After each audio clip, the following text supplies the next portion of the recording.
نبی پاک صلی اللہ تعالی علیہ وسلم کی جو آواز مبارک تھی ہاں ہاں وہ خود ہی اتنی حسین تھی، جمیل تھی، اور اس میں اتنا اثر تھا ہائے کہ کفار اس بات کی خواہش رکھتے تھے کہ ان کی کوئی آواز نہ سن لے، ہائے۔ کہ ان کی آواز میں کلام قرآن کریم، کیونکہ یہ واقعات ہیں کہ جب سرکار صلی اللہ علیہ وسلم سے قرآن پاک سنا گیا جی تو بس وہ سنا گیا، اور بڑے بڑے عقل مند کہلانے والے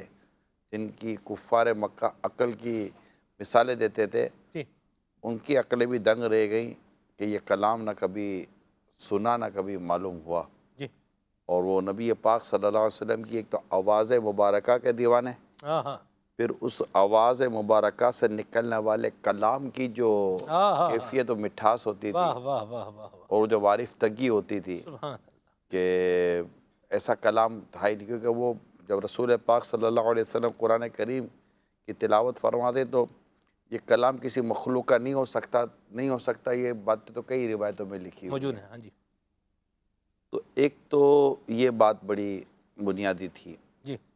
اور یہ کسی سے محبت کرنے کے لیے نا اس کی آواز کا بھی کمال کا ہونا بہت ضروری سبحان اللہ، ہوتا ہے کہ یار اس کی آواز بڑی پیاری لگتی ہے۔ کیا بات ہے۔ اچھا، پھر آواز کے ساتھ ساتھ بول،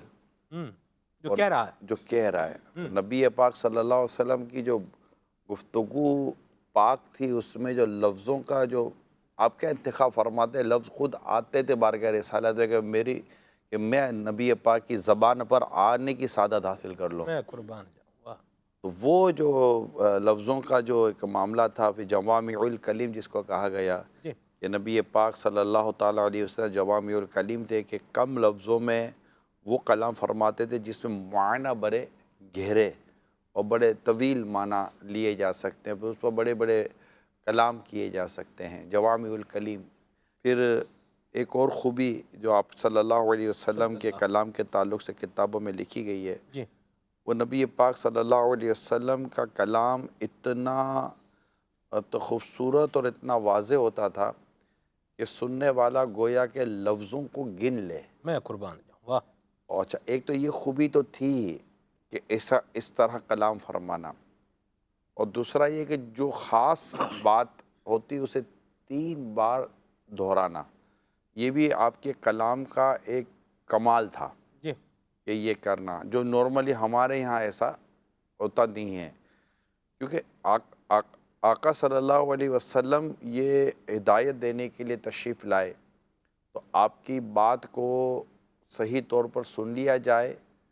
سمجھ لیا جائے، یہ بہت ہی یہ مقاصد کا اس کو کہہ سکتے ہیں، مقصد یوں پورا ہوگا۔ تو نبی پاک صلی اللہ علیہ وسلم کا جو کلام مبارک تھا بات کرنے، یعنی آپ چیخنے کا انداز آپ کے پاس تھا نہیں، جی آپ مطلب کہ جیسے ہمارے یہاں بازاری انداز ہوتا ہے جب آپس میں چیخ و پکار کے ساتھ باتیں کرتے ہیں، نبی پاک صلی اللہ علیہ وسلم کا ایسا انداز پاک نہیں تھا۔ اچھا، آپ صلی اللہ تعالیٰ علیہ وسلم کے تعلق سے کتابوں میں لکھا ہے کہ آپ طویل خاموشی والے تھے، جی طویل خاموشی والے تھے، اور آپ کی زبان مبارک سے کبھی کوئی کلام فضول ادا نہ ہوا۔ طویل خاموشی والے تھے، کلام کبھی کوئی فضول ادا نہ ہوا، اور نبی پاک صلی اللہ علیہ وسلم کی جو حدیثیں ہیں وہ ہزاروں کی تعداد میں ہیں۔ یعنی یوں سمجھیے کہ خاموشی پر رہ کر اتنی طویل خاموشی کا مزاج مبارک، اور پھر اس میں کسی بھی لفظ کو فضول آنے کی اجازت نہ ہونا، کہ فضول لفظ تو وہاں آنے کی اجازت ہی نہیں تھی اس کو، اور دوسرا یہ کہ پھر اتنا کلام بھی ساتھ ہونا کہ جس کی ہزاروں حدیثیں اور ہزاروں حدیثوں کی کتابیں لکھ لی گئیں، اور پھر اس کو مطلب کہ الگ الگ کیا گیا،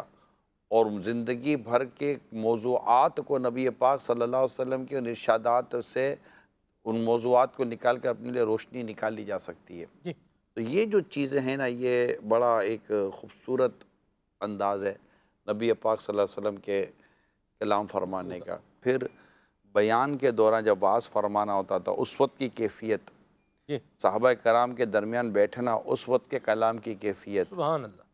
مختلف انداز سے مختلف کلام کی کیفیتیں ہوتی تھیں۔ سبحان پھر اللہ، گفتگو کے بات چیت کے دوران نبی پاک صلی اللہ علیہ وسلم کی مسکراہٹ و تبسم کا معاملہ، سبحان اللہ، تو وہ ایک پھر چہرہ مبارکہ سے اس بات کا ظاہر ہو جانا کہ نبی پاک صلی اللہ علیہ وسلم کو کون سی بات پسند آئی، کون سی بات پسند نہیں آئی، جی چہرہ پاک سے وہ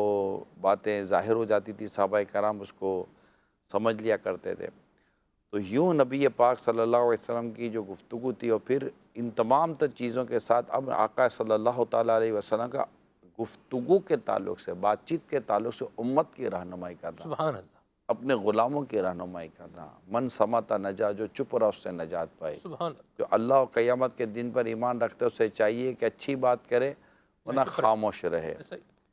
تو اس طرح اور بہت سارے آپ کو روایتیں جو خاموشی کے تعلق سے، عمدہ کلام کرنے کے تعلق سے، اچھا پھر فحوش یعنی گندہ برا کلام نہ کرنے کے تعلق سے، پھر اس کے تعلق سے وعیدات موجود ہے کہ کرے گا تو اس کے لیے کیا سزائیں ہیں، پھر اپنی گفتگو میں ہمیں گالی نہیں رکھنی، تانا نہیں رکھنا، طنز نہیں رکھنا،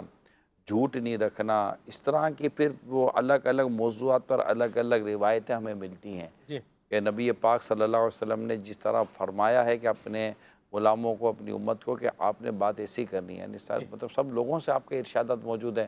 کہ آپ نے اس طرح بولنا ہے اور اس طرح نہیں بولنا۔ عقل مند کی اور بے وقوف کی علامت یہ لکھی گئی ہے جی کہ عقل مند کا جو دل ہے وہ زبان کے پیچھے ہے، یعنی پہلے وہ دل سے رجوع کرتا ہے پھر زبان پہ لاتا ہے، صحیح، اور بے وقوف کی جو زبان ہے نا وہ دل کے اوپر ہے، جو دل میں آیا وہ زبان پر نکل وہ بول دیا۔ اصل میں پہلے تولو بعد میں بولو کا ہمارے یہاں کانسیپٹ کم سے کم ہوتا چلا جا رہا ہے۔ تو آدمی کو سوچ سمجھ پھر بات کرتے ہوئے دل آزاری سے بچنا ہے جی کہ لوگوں کی دل جوئی کرنی ہے، ایسی گفتگو کرنی ہے جس سے سامنے والے کا دل خوش آ جائے۔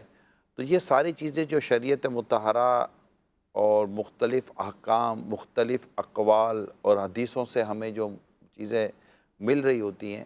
اس سے ہمارے، کیونکہ وہ ایک کتاب میں لکھا ہے کہ تمہارا واسطہ جسموں سے کم دلوں سے زیادہ پڑتا ہے، سبحان اللہ، اور کیونکہ جسموں سے واسطہ کیا پڑتا ہے، کون جسم کے ساتھ ہاتھا پائی کرتا ہے، کرتا بندہ لفظہ پائی ہے۔ اچھا بدن کا گھاؤ بھر جاتا ہے، دل پہ لگا گھاؤ جلدی بھرتا نہیں، نہیں ہے۔ تو یوں زبان کا جو استعمال ہے جی اور اس کا اچھا استعمال، اس کا فضول استعمال، جی کہ یہی زبان ہے کہ کوئی کلمہ ایسا ادا کرتا ہے جی کہ اللہ پاک اس سے راضی ہو جاتا ہے، سبحان اللہ، اور یہی زبان ہے کہ کلمہ ایسا ادا کرتا ہے کہ اللہ پاک اس سے ناراض ہو جاتا ہے۔ جی اچھا یہی کلمہ ہے، یہی زبان ہے کہ جس سے یہ مطلب کہ ایمان والے اور ایمان کو تازہ کرنے والی باتیں کرتا ہے، یہی زبان ہے جس سے یہ معاذ اللہ ایسی بات کرتا ہے جس سے ایمان ضائع بھی ہو جائے، ہو جاتا ہے۔ جی تو یہ زبان کا استعمال، پھر زبان کی اہمیت، فاروق اعظم رضی اللہ تعالیٰ عنہ کا زبان پکڑ کر فرمانا کہ اس نے مجھے ناک و چنے چبوائیں، یعنی اس نے مجھے تکلیف میں مبتلا کیا ہوا ہے۔ تو اگر یوں ہم سب کچھ دیکھیں تو نبی پاک صلی اللہ علیہ وسلم کی ارشادات، سیرت، اور پھر دیگر انبیاء کرام علیہ السلام، حضرت عیسیٰ علیہ السلام کے بھی اس معاملے میں ارشادات ہمیں ملتے ہیں کہ آپ کو کسی نے کوئی بات پوچھی تو آپ نے فرمایا چپ رہو،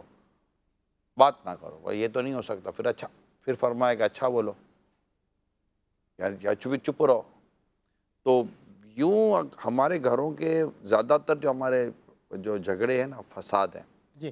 یہ زبان کی بے احتیاطی کی باتوں وجہ کی سے وجہ ہوتا ہے، سے، کیونکہ یہ زبان کی بے احتیاطی نے ہی ہمیں مطلب کہ خراب کیا ہوا ہے، اور بولتے وقت بندہ سوچتا نہیں ہے کہ میرا یہ بولنا کس قدر نقصان پہنچائے گا۔ میں ایک مثال دیتا ہوں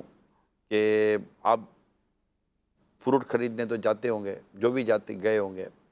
پھل کی دکان یا پھل کی ریڑھی پر بندہ جب پھل لینے کی کوشش کرتا ہے تو میٹھے پھل کا انتخاب کرتا ہے، کڑوے پھل کا انتخاب نہیں کرتا،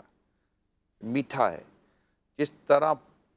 فروٹ لیتے وقت پھل کی دکان پر میٹھا پھل لیا جاتا ہے، اس طرح بولتے وقت میٹھا بول لیا جاتا ہے۔ واہ واہ واہ یہ یاد رکھیں، واہ، سوچیں کہ میں ایسا کیا جملہ بولوں کہ جس کا بولنا